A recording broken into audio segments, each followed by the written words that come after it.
Masya Allah, hebat sangat adik-adik kita yang masih bersekolah. Diorang dah tanya lah apa yang diorang perlu buat untuk kerja oil and gas dekat US. Ni salah satu contoh student yang terus dapat kerja dengan company oil and gas yang besar selepas dia grad. Jom kita tengok apa yang dia buat. Dia buat ijazah dekat US. Jadi adik-adik yang masih bersekolah, score SPM, dapatkan beasiswa dan datang study belajar dekat US. Tapi yang paling penting sekali, dia buat internship setiap tahun yang dia boleh buat. Kalau korang tengok ni, 2023 dia intern dengan General Motors, 2024 dia intern dengan Boeing, 2025 dia intern dengan Chevron.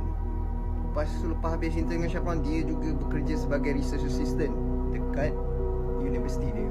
Jadi adik-adik kena dapatkan pengalaman internship sebanyak mungkin semasa belajar. InsyaAllah boleh land job dengan company-company besar. Masya Allah, hebat sangat adik-adik kita yang masih bersekolah.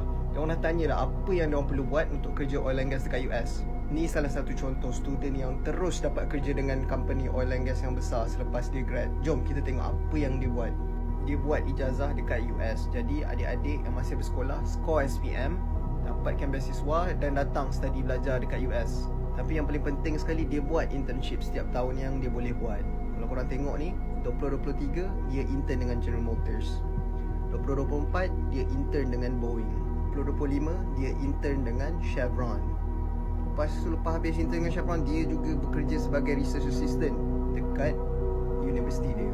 Jadi adik-adik kena dapatkan pengalaman internship sebanyak mungkin semasa belajar. InsyaAllah boleh land job dengan company-company besar.